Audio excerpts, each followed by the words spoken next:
Kopijuoti po vieną pamainą iš vienos dienos į kitą galima laikant įspaudus Alt klavišą ir pamainą tempiant į pasirinktos dienos langelį.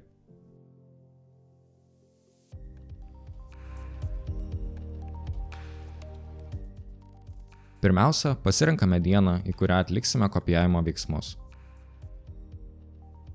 Nusistatome pageidaujamą dienų kopijavimo kiekį.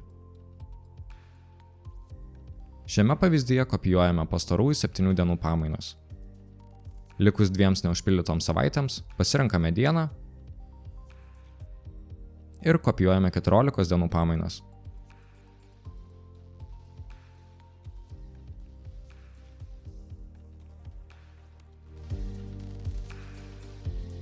Pasirenkame darbuotoją, kurio pamainas norime kopijuoti. Pelyte užeiname ant darbuotojo, kuriam pamainas priskirsime. Atveriame papildomų veiksmų langą ir jo viduje pasirenkame kopijavimo mygtuką. Šalia kopijavimo mygtuko turėtų būti parašytas asmens vardas, kurio pamainas kopijuojame.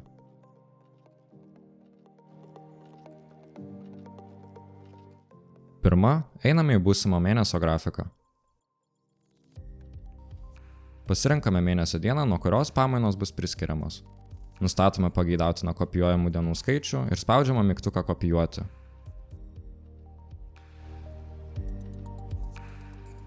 Keliaujame į būsimo mėnesio grafiką. Pasirenkame skiltį filtras. Filtro viduje įrašome vardą ir pavardę to darbuotojo, kurį norime filtruoti.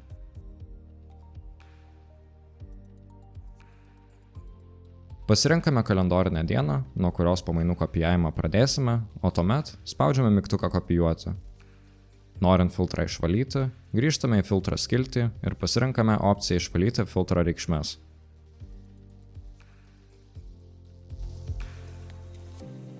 Konkrečios dienos visų pamainų kopijavimas atliekamas laikant Alt klavišą ir pelyte spaudžiant ant kalendorinės dienos, tuomet tempiame į tą dieną, kuriai norime šias pamainas priskirti.